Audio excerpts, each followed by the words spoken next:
My grandmother built an empire with her sister. By the time I was born, that sister didn't exist.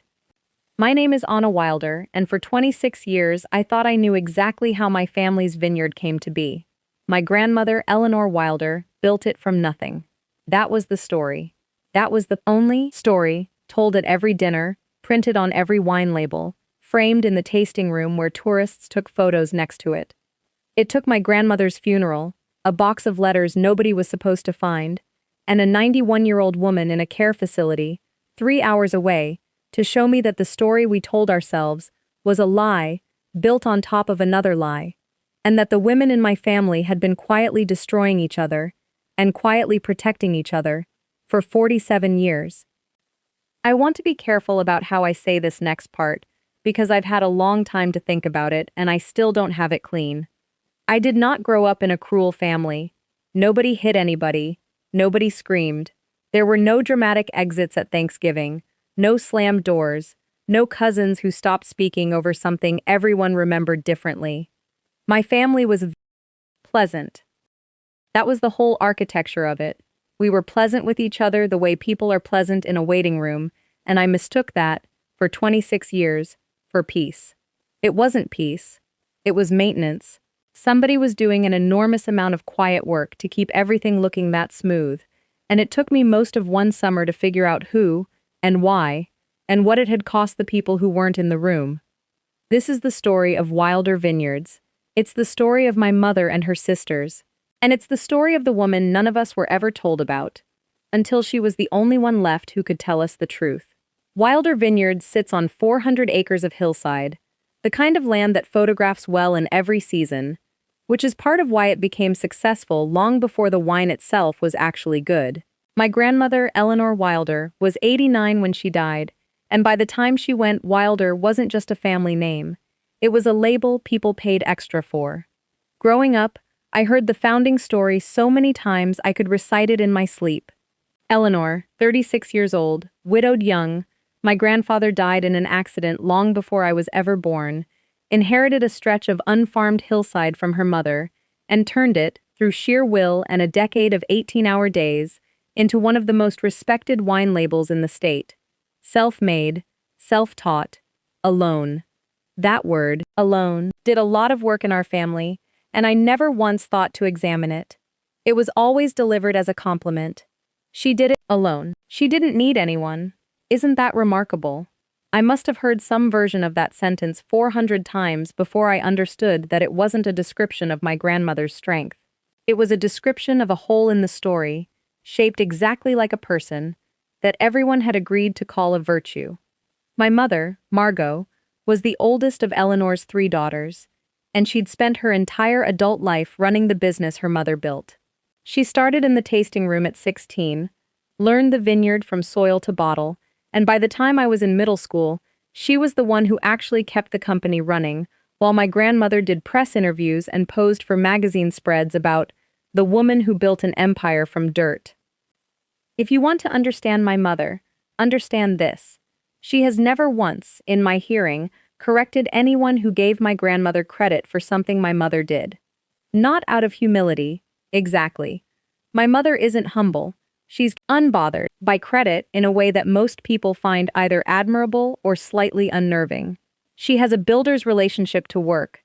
The thing either stands up or it doesn't, and whose name is on the plaque is a marketing question, and marketing was Eleanor's department. I've come to think that particular quality in my mother, that total indifference to being seen, was the single most exploitable thing about her. If you don't need credit, you also don't keep receipts for it. And a woman who doesn't keep receipts is a woman you can build a very long, very quiet theft on top of.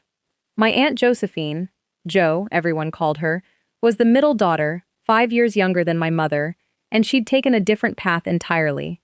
Jo was beautiful in the effortless way that photographs better than it lives, and she'd married into money early, a man named Preston Hale, who ran what he called private equity and what my mother privately called a hobby with a business card. Jo didn't work at the vineyard. She sat on its board, showed up for harvest photos in white linen that never once got stained, and hosted the kind of parties that made the Wilder name feel glamorous instead of just hard-working. I want to be fair to Joe here, because it would be easy not to be, and because the version of this story where Joe is simply a villain is both less true and less interesting than what actually happened. Joe was the sister who remembered birthdays. She was the one who noticed when you'd cut your hair, who sent the thoughtful gift instead of the expensive one, who could walk into a tense room and lower the temperature in 90 seconds flat without anyone ever quite noticing she'd done it. When I was 14 and had my heart broken for the first time, it was Joe I called, not my mother, because Joe would sit with the feeling and my mother would try to fix the situation. Joe was, in the ordinary daily sense of the word, the kindest person in my family. I've thought a lot about how both of those things can be true at once. I don't think they cancel out. I think that's the part people get wrong about families like mine. They assume there's a monster hiding under the pleasantness. There wasn't. The pleasantness was the tool. Joe wasn't kind as a cover for something else. She was genuinely kind, and she was genuinely stealing, and the kindness was what made the stealing survivable for 4 years. And then there was my Aunt Celeste, the youngest, who left for Portugal when I was 7, and, as far as most of the family was concerned, never really came back. Celeste was an artist. Actual paintings, actual gallery shows, nothing to do with wine, and there'd been some falling out with my grandmother years before I was old enough to understand it. Nobody explained it to me. It was simply understood, the way children understand things without being told. Celeste was the one who left, and leaving was its own kind of unforgivable. Here's a thing I did not know I knew, until that summer. I had never once heard the falling out described. Not by my grandmother, not by my mother, not by Celeste herself on the rare calls she made at Christmas. I knew that it happened the way you know the layout of a house you grew up in, completely, without ever having been shown a floor plan. And in 11 years of adult life, it had never occurred to me to ask a single person what the actual argument had been about. That's what I mean about maintenance. Somebody had built that silence so carefully that it felt like weather. I grew up believing my family was, if not perfect, at least whole. 3 sisters, 1 mother, 1 story. It wasn't until I was 26, home from law school for what I thought would be a quiet summer, that I learned how much of that wholeness had been built by leaving things out. My grandmother had been declining for about 2 years before she died. Not the dramatic kind of decline you see in movies, just a slow dimming, the same story told slightly differently each time, names occasionally swapped, dates that stopped quite matching. My mother had power of attorney, had had it for years, and managed my grandmother's care the same way she managed everything else. Quietly, competently, without asking anyone for credit. There was one night near the end, I've turned it over so many times since, when I sat with my grandmother on the porch and she looked at me for a long moment with an expression I couldn't place, and said, "You look like her." I said, "Like Mom?" And she said no. And then she didn't say anything else and I let it go. Because she was 89 and she got confused sometimes, and I was 26, and I had absolutely no idea that I was being handed the last piece of a 47-year-old secret by a woman who had spent her whole life refusing to hand it to anyone. I think about that a lot. I think about how many families have a porch and a sentence like that in them, and how many of those sentences just get filed under what. She's tired. Joe, for her part, visited often enough to be photographed doing it. I don't say that to be cruel. I say it because it matters later. Eleanor Wilder died on a Sunday morning in April, in her own bed, on her own land, exactly the way she'd always said she wanted to go. My mother found her. I flew home 2 days later, and by the time I landed, the funeral was already being planned with the same efficiency my mother brought to everything. Flowers ordered, obituary written, a private service for family followed by a public one for the 100 or so people who considered themselves close enough to the Wilder name to deserve an invitation. I didn't know it yet, but my grandmother's death wasn't going to end the story of Wilder Vineyards. It was going to crack it open. The public service was held in the Barrel Room, which is either a beautiful choice or a slightly on-brand one, depending on how charitable you're feeling. Joe gave the eulogy. She was good at that kind of thing, warm and polished, the kind of speech that gets complimented at the reception afterward. My mother stood near the back the entire time, arms crossed, the way she does when she's holding something in that she doesn't have language for yet.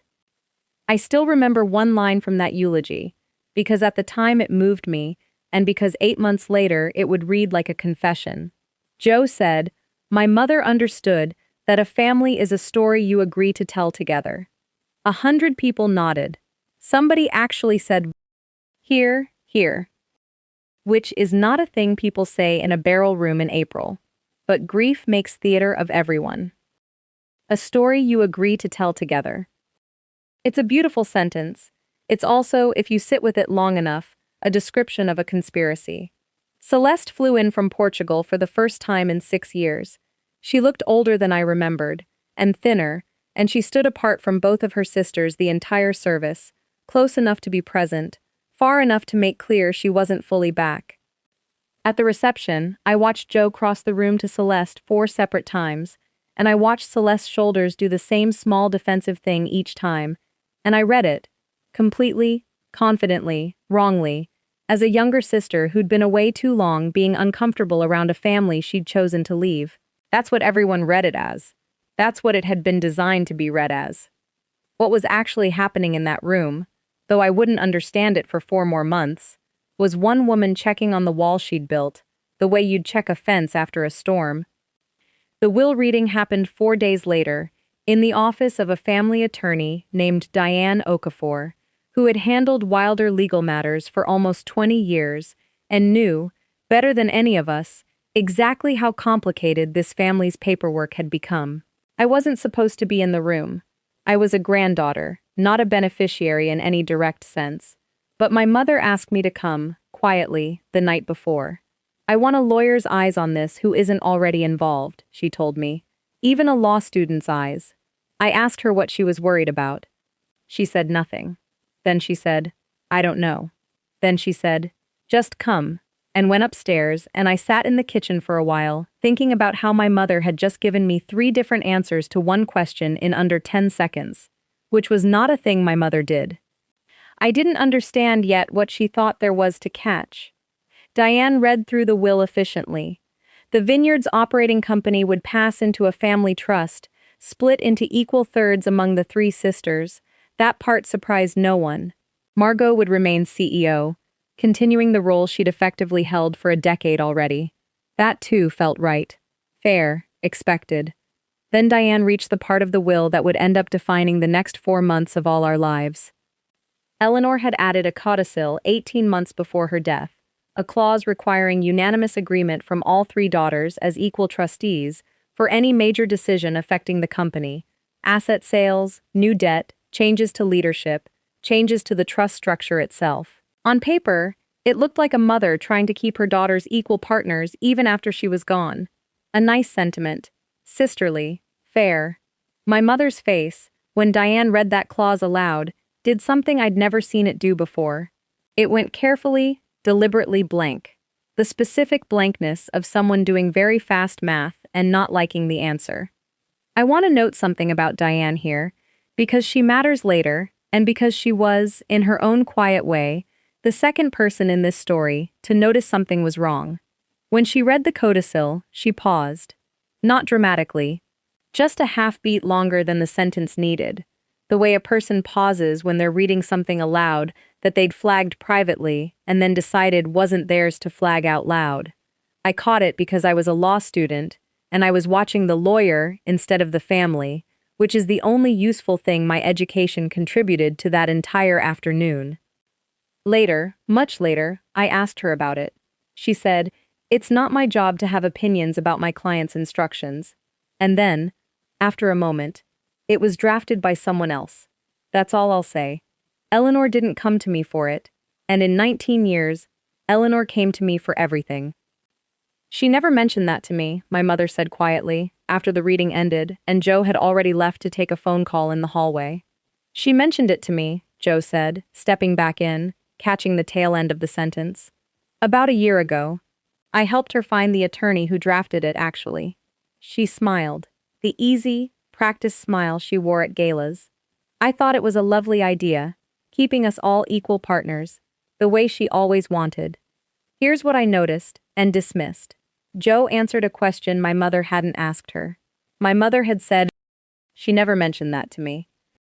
A statement about my mother, addressed to no one, really addressed to the room, and Joe, walking back in on the tail end of 6 words, immediately produced a complete and reassuring account of her own involvement, the attorney, the timeline, and the sentiment behind it. People who have nothing to explain don't arrive pre-explained. I remember thinking, at the time, that it did sound lovely. It would take me another 2 months to understand that equal and unanimous are not the same thing at all, that unanimous consent isn't a tool for keeping sisters equal. It's a tool for giving any one sister the power to block everything, if she's patient enough and has a reason to. There's a thing they teach you in the 2nd year of law school, in a class most people find boring, about the difference between a right and a veto. A right is something you can use to do something. A veto is something you can use to stop something. They sound similar when you write them into a document. They are not remotely the same animal. A right built into a trust is a door. A veto is a lock, and a lock is only ever installed by someone who has already thought hard about who might come through. My grandmother had spent 40 years perfecting the art of the clean story. What none of us understood yet was that 18 months before she died, somebody had handed her a pen and a sentiment and let her sign her own daughter into a cage. The first thing my mother noticed, about 6 weeks after the funeral, was a shipment of barrels that had been sold off without her signature. Not stolen, exactly. The paperwork existed, properly filed, properly notarized. It simply wasn't paperwork she remembered creating. 240 French oak barrels, 4 years old, sold to a buyer in the next county for a price that was defensible if you didn't look hard, and slightly low if you did. The kind of transaction that would never appear in any audit as a red flag, because nothing about it was flagrant. It was just wrong in the way that only the person who runs the place every day would ever feel. She brought it up carefully at the next family council meeting, the quarterly gathering the 3 sisters now had to hold under the new trust structure. "I don't remember approving this sale," she said, sliding the invoice across the table.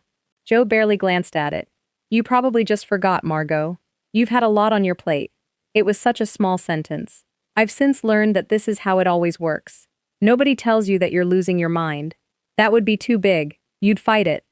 Instead, somebody hands you a small, warm, forgivable explanation for one specific thing, and then does it again 6 weeks later about something else, and then again, and each individual instance is so reasonable that arguing about it would make you look like the unreasonable one. It's not an attack. It's erosion. You don't notice erosion. You notice, one day, that the hillside is a different shape. It would have been easy to let it go, and for a while, my mother did. But over the following weeks, the pattern kept repeating, always in the same shape. A decision she didn't remember making, followed by a gentle suggestion, never an accusation, always gentle, that she simply wasn't remembering things the way she used to. And it wasn't only at meetings. That was the part that took me longest to see, because it happened in front of me constantly, and I read every instance of it as concern. At a family dinner in June, Joe mentioned, lightly, warmly, to no one in particular, that Mom had told her the same story twice in one weekend. At the 4th of July thing, she asked my mother, in front of Priya and 2 members of the tasting room staff, whether she'd been sleeping, because she'd seemed foggy lately. In late July she called me, just me, said she didn't want to worry me, but had I noticed anything with Mom? Because Grandma's decline had started around this age, and it can be hereditary, and wasn't it worth someone keeping an eye on it who wasn't emotionally involved? I said I'd keep an eye on her. I want to be honest about that, because it's the part of this I still don't like. I didn't defend my mother. I didn't say she seems fine to me. I said I'll keep an eye on her, and I hung up feeling like a good daughter who'd been trusted with something, and what had actually just happened was that a 4th person had been quietly recruited into a story about my mother's mind. I was staying at the house that summer, technically studying for the bar, actually watching my mother slowly come undone in a way I didn't have a name for yet. She started keeping her own separate notebook of every decision she made, dated and initialed, the way you do when you've stopped trusting your own memory. except my mother's memory was fine. What wasn't fine was that somebody kept moving pieces around her, and then acting surprised when she noticed the board had changed. The notebook is the detail I can't get out of my head. A grown woman, running a company she'd run for a decade, sitting at a kitchen table at 11 at night writing down approved lease renewal, 8:40 a.m., MW in her own handwriting, because she needed evidence against a future in which she'd have to prove her own competence to people who loved her. She hid it too. That's the part. She kept it in her work bag, and when I came into the kitchen, she'd close it. Casually, the way you'd close a diary. Because if she was wrong, if it really was her memory going, then the notebook was proof of paranoia, and if she was right, the notebook was the only thing she had. That's what this kind of thing does. It doesn't just make you doubt yourself. It makes you hide the evidence of your own doubt, which means it makes you alone, which was always the point. It was my mother's assistant, a sharp, quiet woman named Priya Shah, who'd worked at the vineyard for 6 years and noticed everything, who first said the sentence out loud that none of us had let ourselves say yet. I should say more about Priya, because she is, functionally, the reason anyone in my family knows anything. She'd come to the vineyard at 24 as a temp in the accounts office and never left. And by that summer, she effectively ran the administrative spine of a $15 million company under a title that said executive assistant and a salary that said considerably less.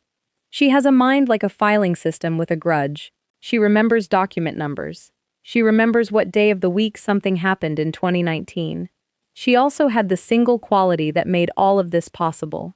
And it's the one I'd want in anybody I ever hired. She trusted her own records more than she trusted a powerful person's tone of voice. "Margot," Priya said carefully, one evening after most of the staff had gone home. "I've been the one filing contracts for 6 years. I know your signature. Some of these aren't yours."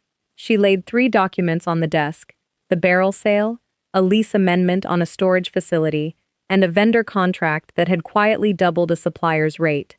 All 3 carried a signature that looked, at a glance, close enough to my mother's to pass. All 3 had been filed during weeks when my mother had specific, verifiable memories of being somewhere else entirely. "The loop on the G," Priya said, and put her finger on it. "Yours closes. This one doesn't. It's the only thing that's off. Whoever did this practiced." That sentence sat in the room for a second. Whoever did this practiced. Not a moment of opportunism. Not a signature scrawled in a hurry on a form nobody would check. Somebody had sat down, more than once, with a sample of my mother's handwriting in front of them, and worked at it. "Someone is forging your name," Priya said. "And I think whoever it is has been doing it long enough that they know exactly how to make it look like you're the one who's losing track of things." My mother didn't say anything for a long moment. When she finally spoke, her voice was quieter than I'd ever heard it. "I need you to help me find out how far back this goes," she said. "And I need you to be very sure before we say a single word to anyone." Then she said one more thing, and it's the sentence that tells you everything about what the previous 6 weeks had done to her. "And Priya, if it turns out I did sign these, and I just don't remember, I need you to tell me that too. Straight, don't protect me from it." Priya looked at her for a second and said, "It won't turn out that way. You don't know that." "I do," Priya said, "but I'll check anyway." While my mother and Priya worked through years of contracts late into the night, I was doing my own kind of digging, though I didn't yet understand it was connected. My grandmother's house needed to be cleared out before the estate could finalize, and that job, like most quiet, unglamorous jobs in this family, had landed on my mother, who'd handed a portion of it to me. The attic held 40 years of a life nobody had thrown anything away from. Old ledgers, photo albums with captions in fading ink, a cedar chest full of clothes nobody would ever wear again, 12 years of tax returns in a box labeled, in my grandmother's hand, "Taxes, keep," a shoebox of ticket stubs, a dead wasp's nest in the eaves that I spent an unreasonable amount of time being afraid of, and, tucked into a shoebox behind a stack of Christmas decorations, a bundle of letters tied with garden twine, addressed to my grandmother, in handwriting I didn't recognize. Here's the thing about those letters that I still think about more than almost anything else. They had been kept. My grandmother threw nothing away, sure, But she also, I would learn, had shredded an entire filing cabinet's worth of business records in 1983. She was not a woman who kept things by accident. She had kept these letters, letters that accused her, in her oldest friend's handwriting, of the worst thing she ever did. For 44 years, in a box, in a house she knew her daughters would one day have to empty. I don't think that was carelessness. I've never once been able to make myself believe that was carelessness. The return address was a name I had never once heard spoken in my entire life. Ruth Vane. The first letter was dated 1979. I sat down on the attic floor and read it twice before I understood what I was looking at. Eleanor, I still don't understand why you needed me to sign the transfer while I was in the hospital. You said it was temporary, until I was back on my feet. It has been 4 months. I would like my name back on the deed, and I would like an explanation. Ruth, I kept reading. Letter after letter, spanning almost 3 years, the tone shifting from confused, to hurt, to something closer to grief, and finally, in the last letter, dated 1982, to a kind of exhausted resignation that was almost worse than anger. The middle ones are the hardest. There's one from the spring of 1980 where she stops asking about the deed entirely and just writes about the land, which rows would be ready, what she thought about the drainage on the north slope, a joke about a dog they'd had. 4 pages of a woman talking to her best friend as though nothing had happened, and then one line at the bottom, added in different ink like she'd come back to it later. Please just write to me. You don't have to write about the business. There's another, 6 months on, where she offers to take a quarter instead of a half. Then one where she offers to take nothing at all. No ownership, no money. If Eleanor will simply put in writing that they founded it together. She got smaller in every letter. That's what the bundle actually is, if you read it in order.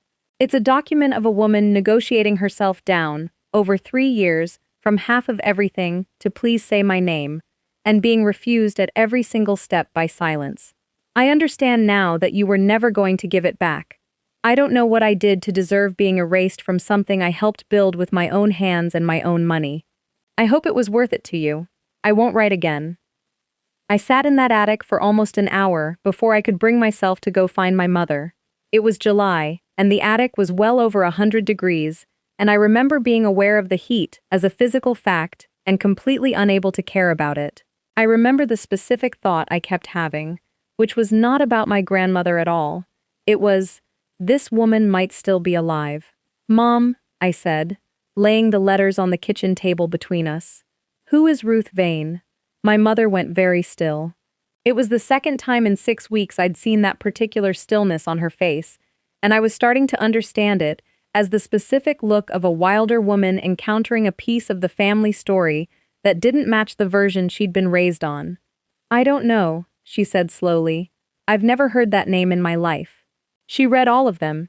It took about 40 minutes, and I sat across from her the whole time and didn't say anything, and when she finished, she squared the stack and set her hand flat on top of it and said, there were 6 years I always thought were missing. I asked her what she meant. The story never started until she planted, my mother said. Every version. She got the land, she planted, she waited, she bottled. But you can't plant a hillside like that with nothing. There's clearing, there's soil work, there's a well. There's 3 years before you see a single grape and you still have to eat. She looked at the letters. I asked her once when I was maybe 19 and starting to actually understand the money side. I said, how did you pay for the first 6 years? And she said, my mother stopped. She said, what? She said, I was careful. My mother laughed. One short, humorless breath. I've built out 3 expansions in 20 years. Nobody is that careful. There is no amount of careful that gets you a working vineyard from nothing on no money. She shook her head slowly. I've known there was a hole in that story since I was 19 years old. I just assumed the hole was a bank. It took Priya less than a day to find her. Public records. A decades-old business filing that had never been fully dissolved. A change of address trail leading eventually to a small assisted living facility 3 hours north. Sunridge Manor. A modest place with a modest sign. The kind of building nobody photographs for a magazine spread. The business filing is worth sitting with for a second. Vane and Wilder Land Company, registered in 1973. Two named partners, 50-50. It had never been formally dissolved. It had simply been allowed to lapse into administrative nothingness, the corporate equivalent of a person walking out of a room mid-sentence. For 44 years, there had been a piece of paper in a state archive that contradicted every label, every magazine profile, every framed story in the tasting room, and nobody had ever gone looking for it, because why would you go looking for something you have no reason to believe exists? That's the thing about a well-kept lie. It doesn't need to destroy the evidence. It only needs to make sure nobody has a reason to look. Ruth Vane was 91 years old, and when I called ahead to ask if she'd be willing to see us, there was a long silence on the other end of the phone before she spoke. Wilder, she repeated, like she was tasting the name after a very long time away from it. Yes, you can come. I've been waiting longer than you'd believe for someone to ask. Then she said, "Is Eleanor dead?" I said yes, in April. I know, Ruth said. I read it. I just wanted to hear one of you say it. My mother, Priya, and I drove up together. 3 hours of near silence in the car, none of us quite sure what we were about to hear. Celeste, when I called her in Portugal to tell her what we'd found, booked a flight back that same night. I want to be there, she said, and something in her voice told me this mattered to her in a way none of us yet understood. We didn't tell Joe. I want to be clear that at that point, there was no strategy in that. Nobody suspected anything. My mother simply didn't call her, and afterward when I asked why, she thought about it for a long time and said, I don't know. I just didn't want her voice in it yet. Instinct is a strange thing. My mother had no evidence, no theory, no name in her head. She just knew, at the level where you know things before you can defend them, that whatever was in that room needed to reach her before it reached her sister. Ruth Vane's room was small, orderly, and filled with paintings. Real ones, oil on canvas, landscapes that looked distinctly like the hills our vineyard sat on, except painted decades before any of the buildings we knew had existed. She had dressed for us. That's the detail that got me. A blouse with a collar, a cardigan, her hair done. A 91-year-old woman who had gotten up early to be presentable for the great-granddaughter of a friendship that had ended in 1982. Your grandmother and I built that land together, Ruth said, before any of us had asked a single question. I don't suppose she ever told you that. She hadn't. Nobody had. Ruth explained, slowly, in the unhurried way of someone who has told a story to no one for so long that she's forgotten how to rush it, that she and Eleanor had been sisters. Not by blood, but by the closest thing to it. Their mothers had been childhood friends. Ruth and Eleanor had grown up next door to each other, closer than most biological siblings. And when Eleanor's mother left both women a stretch of hillside land in her will, it was understood, unofficially but completely, that they would build something together. That's worth stopping on too.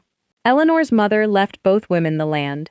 My great-grandmother, who I know only as a name on a headstone, looked at her own daughter and at the girl from next door, and made no distinction between them in her will. Whatever else is true about this story, somebody in 1972 thought Ruth Vane was family enough to inherit. We started with nothing, Ruth said. 2 women, no husbands yet, a stretch of dirt nobody thought was worth farming. I put in the money I'd inherited from my father. Eleanor put in the labor and the vision. She was always better at that part than me. We were partners. Real ones, 50-50, on paper and in every way that mattered. My mother asked how much money, Ruth told her. My mother didn't react at all, which is how I knew it was a lot. Later in the car, she'd tell me, that's the 6 years, that's exactly the 6 years. For a while it was the best thing either of us ever did, Ruth said. You have to understand what it was like then. 2 women, no men on the paperwork, going to the bank together. They'd talk to Eleanor and look at me. Or talk to me and look at Eleanor, and we'd walk out to the truck and laugh about it so hard we couldn't get the key in the door. She smiled at the window. We were good at it. We were so good at it. I've never in my life been as useful as I was in those 6 years. For 6 years, Ruth said, that partnership held. Then Ruth's husband died. Suddenly, an illness that moved fast. And Ruth fell apart in the specific, total way that grief sometimes allows. She was hospitalized for depression for several months. And it was during that hospitalization, Ruth said, that Eleanor came to her with paperwork, and told her it would be easier, simpler, safer, for Eleanor to hold Ruth's half of the business, temporarily, just until Ruth was well enough to manage it again. I trusted her completely, Ruth said. I would have signed anything she put in front of me. I did sign anything she put in front of me. People ask me, well, nobody asks me, but if somebody asked me how I could have signed it, I'd tell them that's the wrong question. Ruth's voice was completely level. The right question is why she brought it. I was in a hospital. I couldn't hold a cup. She drove 90 minutes with a folder in her car. Whatever she told herself about it, she had 90 minutes each way to change her mind. And she didn't. She never got it back. By the time Ruth was well enough to ask, Eleanor had already begun telling a different story. To lawyers, to the small number of people who knew about the original partnership, eventually to her own daughters. Ruth had given up her share voluntarily, the story went. Ruth had never really been serious about the business. Ruth had gone unstable after her husband's death and stepped away for her own good. She didn't steal it from me all at once, Ruth said. She stole the land, and then, slowly, over years, she stole the story of the land too. By the time I was well enough to fight for myself, there was no one left who remembered it any other way. I asked her, and I'm not proud of the way I asked it, because I was 26 and I still had law school in my mouth, whether she'd had any documentation. Ruth looked at me with enormous patience. I had everything, she said. I had the original partnership agreement, the deed, the bank letters, every receipt from 6 years. It was all in a filing box at the house on Miller Road. She paused. Eleanor was the one who packed up my house while I was in the hospital. She was being kind. Everyone said so. She saved me from having to do it. My mother put her hand over her mouth. 1983, my mother said. She shredded a cabinet in 1983. I was 10. I remember, because she let me feed the machine, and I thought it was the best day of my life. Nobody said anything for a while after that. My mother sat perfectly still through all of it, and when Ruth finally stopped talking, it was Celeste. Quiet, exiled Celeste, who'd flown 12 hours to be in that room, who spoke first. Why didn't you ever come back? Fight for it? Ruth looked at her for a long moment. I tried, once in 1982. Your grandmother told me that if I pursued it, she'd make sure everyone knew me as the unstable woman who'd had a breakdown and was now trying to shake down her oldest friend for money. She had the lawyers. She had the story already told. I had a hospital record and a grief no one wanted to look at too closely. Ruth's voice didn't rise. It didn't need to. I was tired, and I was alone, and she knew exactly how to make sure I stayed both. Then she added the thing I have never been able to put down. She didn't even have to lie about me, Ruth said. That's what I couldn't get past. Everything she'd have told them was true. I did have a breakdown, I was hospitalized, I did sign it. She just had to say the true things in the right order. The drive back from Sunridge Manor was long and almost entirely silent. I remember watching my mother's face in the rearview mirror, watching her try to hold two completely incompatible versions of her own mother in her mind at the same time. The woman who raised her, and the woman who had just been described to her by someone with no reason left to lie. I keep trying to make it make sense, my mother finally said, somewhere past the halfway point of the drive. The mother I knew wouldn't have done that. Maybe she didn't think of it as doing that, Celeste said quietly, from the back seat. Maybe she told herself the same kind of story Ruth talked about. That it was temporary, that she'd fix it eventually, that it was easier this way, for everyone, including Ruth. I've thought about that sentence more than almost anything else from that entire summer, because I would come to hear a version of it again, from someone much closer to home, before the year was over. That's generous, my mother said. It isn't, Celeste said. Generous would be saying she was wrong once. I'm saying she was wrong every single morning for 44 years and got up and had coffee anyway. That's not generous. That's just longer. 2 things happened in the week after that drive, and I've never been able to decide which one was worse. The first was that my mother went looking for Ruth in the family photographs. Not the ones in albums. The albums had been curated, and there was nothing.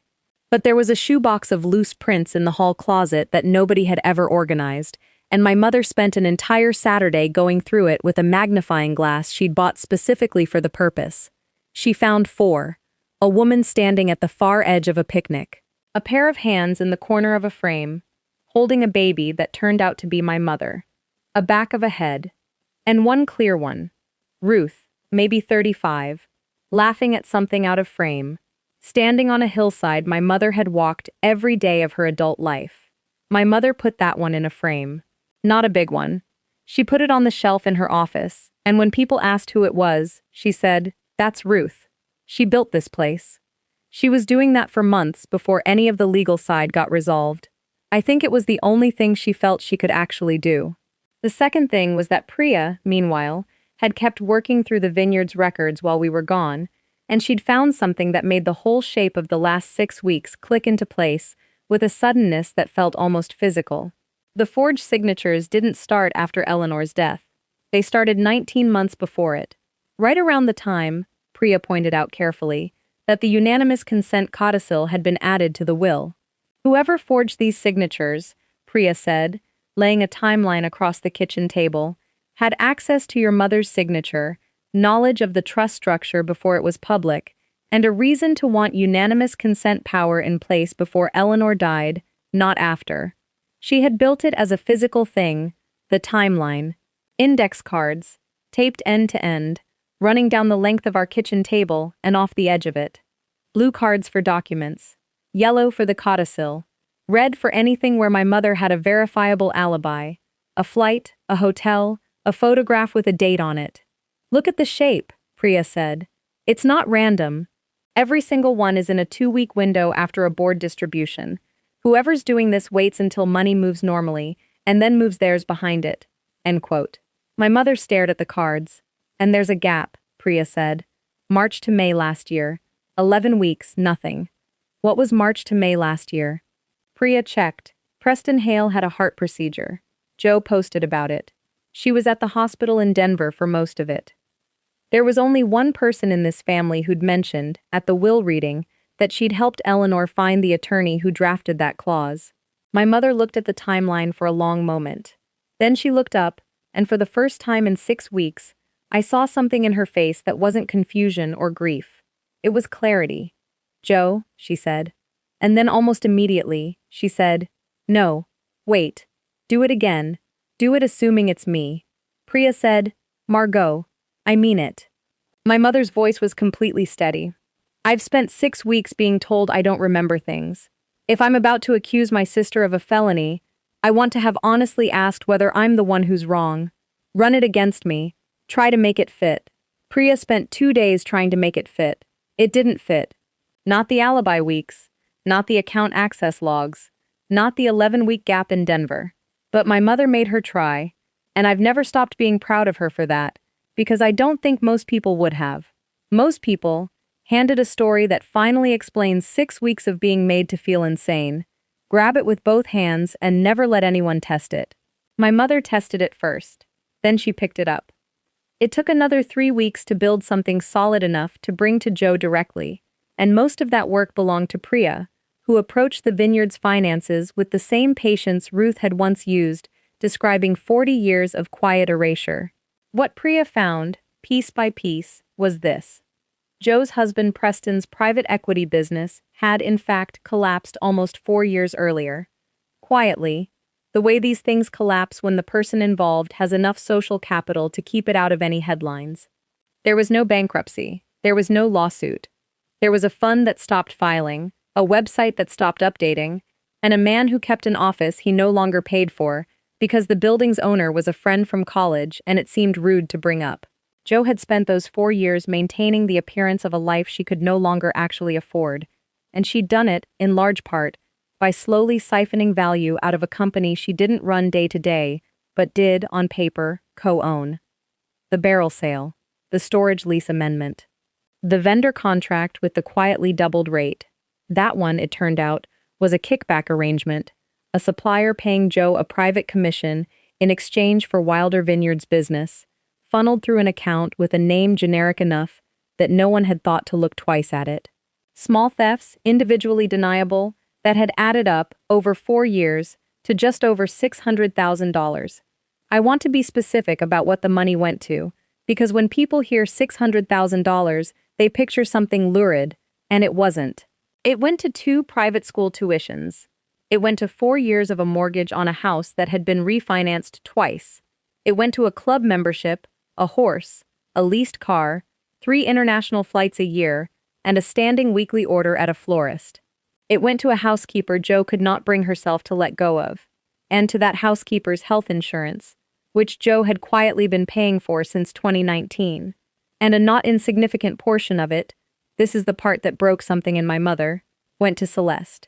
Because there was one more piece, and it was Celeste who found it, in a conversation with Jo that started as something almost accidental. Jo had been sending Celeste money for years, modest amounts, framed always as generosity, a big sister helping a struggling artist sister stay afloat in Portugal. Celeste had been grateful for it, had never questioned it. It was only once Celeste sat with the full timeline that she realized those payments had started at almost exactly the same moment Celeste's relationship with their mother had fractured for good. The falling out none of us had ever fully understood. She told me once, Celeste said slowly, working through the memory in real time, that Mom didn't want me back at the vineyard, that it would be easier for everyone if I just stayed away. I always thought that came from Mom. She looked up. What if it never did? We would learn eventually that it hadn't. Eleanor had never asked Celeste to stay away. Jo had told Celeste that Eleanor didn't want her back, and had told Eleanor, separately, that Celeste didn't want to return. A wall built entirely out of 2 women's grief, maintained for 6 years by a sister who benefited from both of them staying quietly apart. And here's the mechanism, which is uglier than the lie. As long as Celeste stayed away, Celeste had to be supported. And as long as Celeste had to be supported, Jo had a reason, an unimpeachable, tender, generous reason, for money to be moving out of the family. Jo hadn't just built a wall. She'd built a wall with a purpose written on it, so that if anyone ever noticed the money leaving, the answer would already be waiting. I've been taking care of my sister. Someone had to. Celeste figured that part out herself, sitting at our kitchen table at 1 in the morning, and she said it out loud in a voice I hope I never hear from anyone again. I was the excuse, she said. I was the receipt. And the unanimous consent clause, the lovely idea Jo had helped arrange, wasn't a gesture of sisterly equality at all. It was insurance. As long as every major decision required all 3 sisters' agreement, Jo could block any audit, any leadership change, any attempt to remove her from the board, simply by refusing to consent. She didn't need to control the company outright. She only needed the power to freeze it in place, while she kept quietly draining it. Think about the elegance of it for a second, because I have, professionally, for years now. She didn't need a majority. She didn't need to run anything. She didn't need anyone's cooperation. She needed one thing, the ability to say no, and she arranged for a dying woman to give it to her as a gift, wrapped in a sentiment about keeping her daughters close. She wasn't trying to make me look unstable to hurt me, my mother said quietly, once Priya laid out the full picture. She was trying to make me look unstable so that if I ever did catch her, no one would believe me over her. There was one more thing, and Priya found it last, and she sat on it for a day before she told my mother, which I understand. Jo had been researching guardianship, not filing, not consulting a lawyer, just reading. A folder of saved articles on a shared family cloud account that Jo had almost certainly forgotten was shared, dated over the preceding 14 months. Signs of early cognitive decline, capacity evaluations, when a family member can no longer manage a business. She hadn't done anything with it. She may never have intended to, but she'd been reading about how to have my mother declared incompetent for over a year, while telling my mother she was probably just tired. She's been doing this our whole lives, my mother said, and her voice, when she finally said it, didn't sound angry. It sounded like something older and sadder than anger. Managing us, managing what we knew about each other. I don't think she even sees it as lying anymore. I think she just sees it as keeping the peace. We didn't ambush Jo.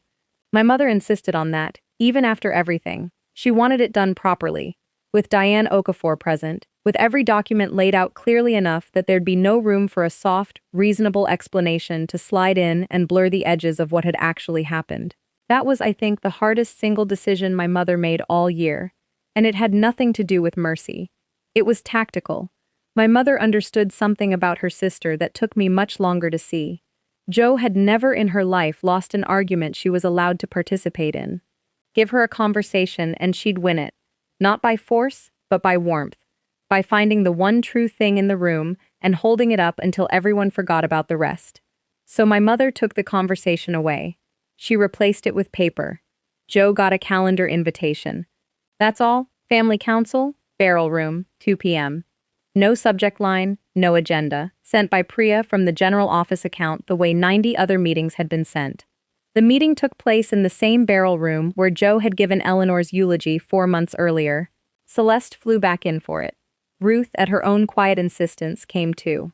I have waited 40 years to be in a room when the truth got told, she said. I'm not missing this one. Getting Ruth there was its own small operation. She hadn't traveled in 3 years.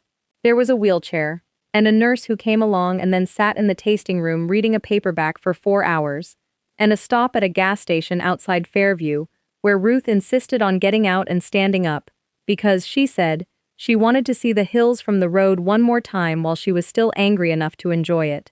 She was quiet the last 20 minutes of the drive. When we turned onto the property road, she said, "The gate's in a different place." I said, "They moved it in the 90s.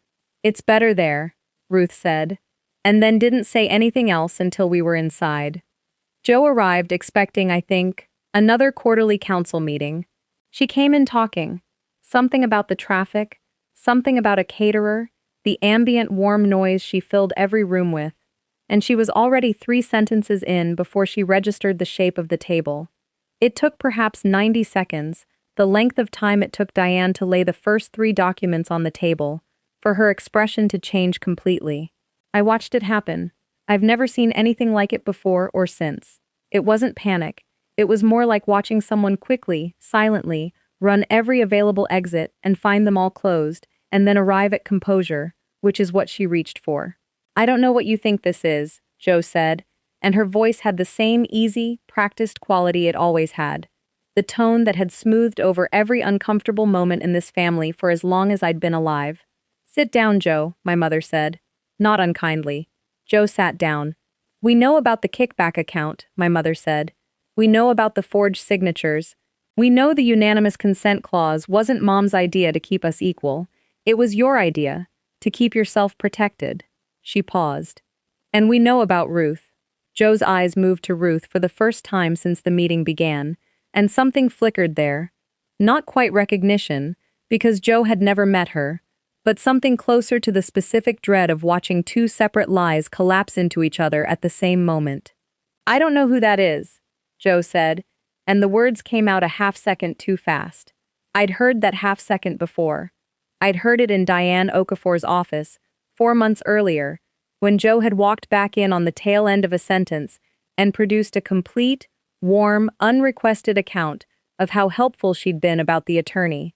It's a very particular rhythm, and once you've heard it, you can't stop hearing it.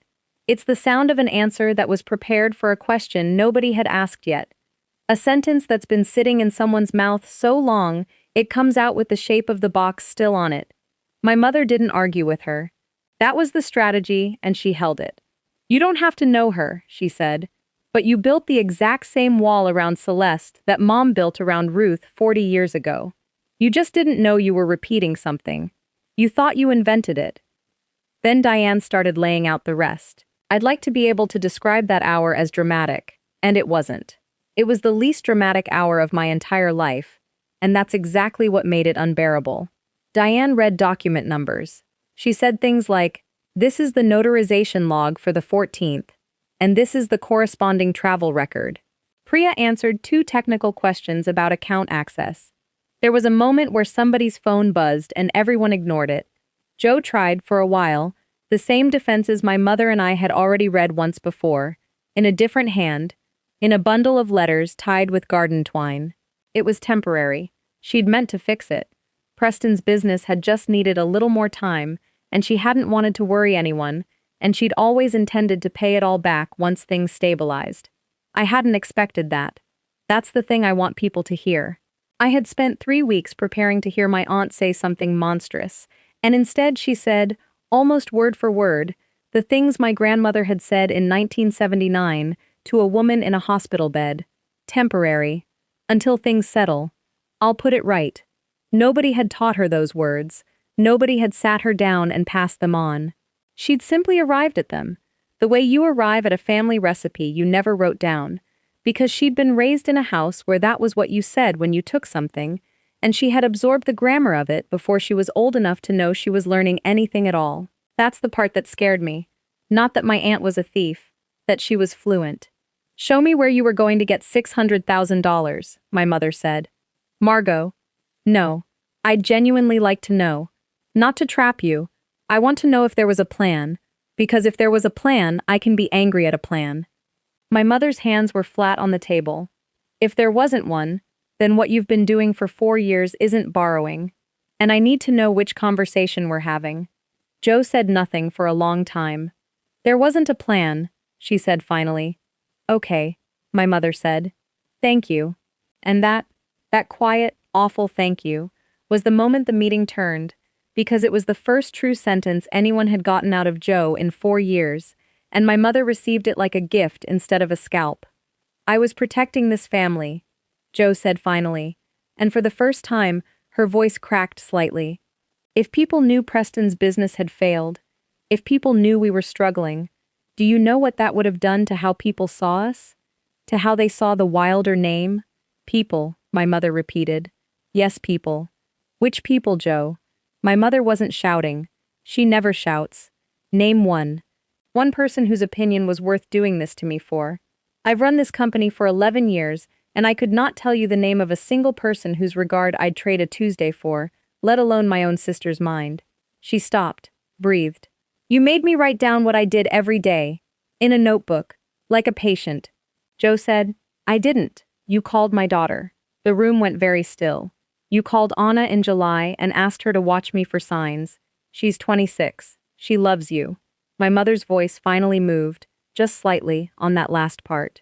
"You put that in her, and she'll have it for the rest of her life, whatever happens in this room." I hadn't known she knew about the phone call. I have never asked her how.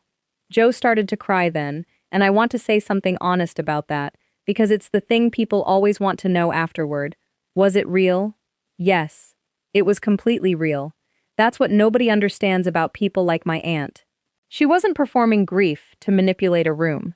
She was genuinely, catastrophically sorry, and she had also been genuinely, catastrophically sorry every single week for 4 years, and it had never once stopped her. Because sorry was something she felt instead of something she did. Her remorse was a private weather system. It had no relationship at all to her hands. "You weren't protecting the family," Celeste said quietly. It was the first thing she'd said in almost 40 minutes, and it landed harder for the silence before it. "You were protecting the story. Same as Mom. The two of you just used different women to build the walls." Joe looked at her. "Celeste, the money I sent you." "I know what the money was," Celeste said. "That's what I can't get past. You didn't take from a company. You took from a company, and then used me to explain where it went, and you let me thank you for it. Twice a year. For 6 years." She was crying too, but her voice stayed level. "I sent you a painting, do you remember? For the house. I wanted you to have something back. It's in the hallway," Joe said. "I know, I've seen the photos." Celeste wiped her face with the back of her wrist. "You hung my apology in your hallway." Joe didn't have an answer for that. I don't think there was one. And then Ruth spoke, for the first time in the entire meeting. She had been sitting at the end of the table the whole time with her hands folded, watching, saying nothing, and I think most people in the room had half forgotten she was there, the way people do with the very old, which is its own small crime. "Josephine," she said. Joe looked up. "I'm not here for you," Ruth said. "I want you to understand that, because I imagine you've spent the last hour waiting to find out what I want from you. And the answer is nothing. I'm 91. I've got no use for your money, and no interest in your apology." "Then why are you here?" Joe asked. It came out raw. It might have been the only unguarded question she asked all day. "Because I spent 44 years being the only person in the world who knew a true thing," Ruth said. "And I wanted to sit at a table where that was over." She adjusted her hands. "And because somebody in this family ought to see what it looks like at the end." You're what, 48? I was 48 once. It's not the end of anything. You'll live another 40 years and you'll spend every one of them either explaining this or not having to. She looked at Joe steadily. Eleanor chose explaining. She chose it every day. It made her frightened, and it made her small, and it made her very careful about who she let in a room with her daughters, and she died having never once been able to relax in her own house. Nobody said anything. That's all, Ruth said. That's the whole of my speech. I've had 40 years to write it, and it turns out it's 4 sentences long. Joe put her face in her hands. The meeting ended about 10 minutes later, without resolution, without any of the things you'd expect. No confession for the record, no signature on anything, no apology anyone would have accepted. Diane said something about counsel and timelines. Joe stood up and walked out and got in her car and sat in it in the parking lot for 40 minutes before she drove away, and I watched her from the tasting room window the entire time. I remember thinking that I'd expected to feel something like victory. What I felt instead was the specific, hollow understanding that we had just successfully proved that my family was exactly what the evidence said it was, and that nothing about being right made a single person in that room less related to anyone else in it. The legal resolution took another 5 months, most of it handled by Diane and a forensic auditor Priya brought in to formalize what she'd already found on her own. I want to say something about that gap, because stories like this usually skip it, and it's where most of the actual damage happens. 5 months is a long time. 5 months is Thanksgiving. It's a birthday. It's 2 of Joe's kids, my cousins, who I love, who knew nothing, texting me about Christmas plans while their mother's lawyer and my mother's lawyer exchanged letters about restitution schedules. It's my mother going to work every day at a company that was, technically, 1/3 owned by a person she was in a legal dispute with. It's Priya doing her regular job in the morning and sitting with a forensic accountant in the afternoon. Nobody's life stops for a betrayal. You just carry it around alongside everything else, and it's heavy, and you get tired in a way that sleep doesn't fix. Joe agreed, eventually, to a settlement rather than a prolonged legal fight. Full repayment of the diverted funds, restructured over 4 years, and her resignation from the board. She kept her original 1/3 ownership stake in the trust. Nobody in the family wanted this to end with Joe losing everything, only with Joe losing the power to quietly take more. That decision got argued about. I want to be honest about that, because I think the version where a family calmly agrees on mercy is a lie people tell to make endings feel earned. The forensic auditor thought we were insane. Diane, professionally, advised against it. And Priya, who had done more work on this than anyone, who had risked her entire career the night she put 3 documents on a desk. Priya said, very quietly, at the meeting where it was decided, she'd have watched you go through a capacity evaluation, Margot. She had the articles saved. My mother said, I know. Then why? And my mother said the thing I've quoted more than anything else she's ever said to me. Because I don't want to be good at this, she said. I watched my mother do this. I watched her be excellent at removing a woman from a story, and it took her about 11 months and she never lost a night of sleep. And she was better at it than anyone I've ever met. If I take everything from Joe, I'll have proved I inherited the talent. I'd rather be worse at it than my mother was. I'd rather be bad at it. The unanimous consent clause was dissolved by agreement, Joe's own signature on the dissolution, which Diane made a point of having her sign in person, in front of witnesses, in the office. My mother told me afterward that she watched her sister's hand the entire time, and that the loop on the G closed, and that she felt something she couldn't name and had to go sit in her car about. It wasn't forgiveness, exactly. My mother is careful about that word. I'm not interested in forgiving her on a timeline, she told me once, months later. I'm interested in making sure she never has the chance to do it again. Whether I forgive her is a separate question, and I'm allowed to still be answering it. Where things stand now, in case you want the honest version rather than the tidy one, my mother and Joe speak about 4 times a year. They are polite, it is not warm. Joe sold the house, which she has never once discussed with anyone, and moved to a smaller one 40 minutes away, and Preston, to his enormous credit and everyone's surprise, took a salaried job at 59 and has kept it. My cousins know now. That conversation happened without my mother in the room, which was correct. Joe has made every payment, every single one, early, for 2.5 years. I don't know what to do with that information, and neither does anyone else in my family, so we mostly don't say it out loud, but I think about it when people ask me whether she's changed. I don't know if she's changed. She has, however, paid, on time, 41 months in a row, which is not nothing, and which is also not the same as changed, and I've stopped needing it to be one or the other. The bigger repair, in some ways, was the one nobody could put a legal document to. Ruth Vane's original ownership stake, the half of the company she'd been quietly separated from in 1982, had no clean legal path back after 4 decades. I looked, personally, obsessively, for about 6 weeks. Statutes of limitations, lashes, the practical impossibility of unwinding 44 years of transactions on a business that had been sold, mortgaged, and expanded 3 times in the interim. There was no door. I checked every wall in that room for a door, and there wasn't one. And I want to say that clearly, because I think a lot of people watching this will be in some version of the same room. Sometimes the law does not have a remedy for the thing that happened to you. That doesn't mean it didn't happen. So the family negotiated something instead. A formal, permanent acknowledgement of Ruth as co-founder, her name added to the label itself, and a financial settlement funded from Joe's repayment that Ruth, at 91, said mattered less to her than the acknowledgement did. The label change was my mother's idea, and she did it fast, which surprised the marketing consultant, who had a great deal to say about brand heritage and consumer trust, and the risks of editing the origin story. My mother listened to the entire presentation. Then she said, "We're not editing it. We're finishing it," and that was the end of the discussion. Founded 1973 by Eleanor Wilder and Ruth Vane. It's on the back of every bottle now, under the fold, in 6-point type. Almost nobody reads it. We drove a case up to Sunridge Manor the week it went to print. Ruth opened the box on her lap and turned a bottle around and found it, and put her thumb on it, and didn't say anything for a while. Then she said, "It's very small," and my mother said, "It's permanent," and Ruth said, "Yes, all right, yes." "I don't need the money to mean anything to me now," Ruth told me. The day the paperwork was finalized, sitting in her small room at Sunridge Manor, with one of her old hillside paintings hanging behind her.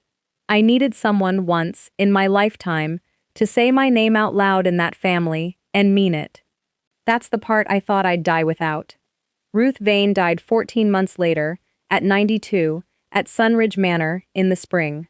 My mother was there, I was not, and I'll always be sorry about that, and I've had to learn to hold that as a fact rather than a wound. She left instructions, which is very much who she was. The paintings went to the vineyard, all of them, 26 canvases of a hillside painted between 1974 and 1981, before the first building we know went up. They hang in the tasting room now, where the framed founding story used to be. People stop in front of them. Sometimes they ask. Celeste moved back within the year, not fully, not into the vineyard's operations, but close enough to visit often, close enough to paint the hillside again for the first time since she was young. She and my mother are still working out what a real relationship looks like after 6 years of a wall neither of them had actually built, but they're working on it in the open now, which is more than this family had managed in a generation. It has not been simple. I want to say that too. There was a bad stretch about a year in where Celeste and my mother stopped speaking for 2 months over something that had nothing whatsoever to do with any of this. A kitchen renovation, genuinely, and I remember thinking, with real panic, it's happening again. It wasn't. It was just 2 sisters in their 50s being irritating at each other, which is what they'd never been allowed to be, because for 6 years they'd been separated by something much larger, and there had been no room for anything as small and as healthy as a stupid argument about tile. They got over it. That's how I knew it was real. Priya is Chief Operating Officer now. It took my mother about 4 days after the settlement to make that happen, and she has said publicly, in an actual trade publication interview, that Priya is the reason the company still exists. Priya hates being described that way, and does it anyway, because she understands better than most people that the story a company tells about itself has consequences. As for me, I finished the bar exam that fall, and I won't pretend the summer didn't change what kind of lawyer I wanted to become. I used to think family law and business law were separate fields. I don't think that anymore. I think most family businesses are just family secrets with better bookkeeping, and I'd rather spend my career helping women untangle the difference before it costs them 40 years, the way it cost Ruth. That's what I do now. Closely held companies, family trusts, succession. It is, on paper, an extremely boring practice area. What it actually is, most days, is sitting across a table from a woman in her 50s or 60s who has just discovered that a document she signed a long time ago said something other than what she was told it said, and helping her figure out what's still possible. The first question I ask, always, is anyone still alive who was there at the beginning? You'd be astonished how often somebody is. You'd be more astonished how often nobody has asked her anything in 30 years. I asked Ruth, near the end of that visit, whether she resented Eleanor, even now, even after everything. She thought about it for a long time before she answered. I think your grandmother was frightened for most of her life, Ruth said. Frightened of what people would think if the story wasn't clean. Frightened enough that she was willing to erase someone who loved her to protect it. She looked toward the window, toward hills she hadn't stood on in over 40 years. I don't think that makes it right, but I think it makes it human. And I think if your Aunt Jo doesn't find a way to stop being frightened in that same specific way, she'll spend the rest of her life protecting a story, instead of living a life. That would be its own kind of sad ending, wouldn't it? Being so afraid of the truth that you never actually get to rest. Then she said one more thing. I asked her what she'd have done if Eleanor had ever, in 44 years, picked up the phone. Oh, I'd have forgiven her in about 9 seconds, Ruth said. That's the whole tragedy, isn't it? It was never the hard part. It was always the available part. She shrugged, a small movement in a cardigan. She thought she was protecting herself from me. She was 90 minutes away from the only person left who remembered her before she was anybody. I'd have given her that back for free. Every family has a story it tells about itself, and every family, if you look closely enough, has left someone out of it. Sometimes it's a person, sometimes it's just a piece of the truth too uncomfortable to keep in the frame. The hardest part of any betrayal like this one isn't discovering that someone lied. It's realizing how many people had to quietly agree not to ask questions in order for that lie to survive as long as it did. And I include myself in that. That's the thing I'd want anyone taking something away from this to take. I wasn't a bystander who happened to be nearby. I was 26 years old and I had never once asked why my aunt lived in another country. I took a phone call in July and agreed to watch my own mother for symptoms. I heard my grandmother say you look like her on a porch and let it go because it was easier to file it under confusion than to ask a follow-up question. None of that made me a bad person. That's not the lesson. The lesson is that a lie this size doesn't need co-conspirators. It only needs about 11 people, over about 50 years, who each decide independently that right now isn't the moment to ask. My grandmother built a vineyard on land she wasn't the only rightful owner of. My aunt built a decade of quiet theft on a family's trust in her honesty. Both of them told themselves it was temporary. Both of them believed, I think sincerely, that they were protecting something, and in both cases it took a woman with nothing left to lose and a granddaughter willing to sit in a dusty attic long enough to actually look, to bring the truth back into the story. There's a thing that happens at the vineyard now that I didn't expect and can't entirely explain. Ruth's paintings are in the tasting room, and about once a month, somebody stands in front of them a beat too long, and then finds a member of staff and says some version of, "My family has one of these." Not a painting, a hole. A name that stopped getting said. An aunt nobody explains. A business that split in a way the story skips over. A woman who left and was never asked why. They always say it quietly. They always say it like they're the only one. So if this one hit close to home, tell me in the comments. Has your family ever had a story that turned out to be missing someone? Did you ever ask? Did anyone answer? And if you want more stories like this, subscribe, because I promise you, the next one is just as tangled.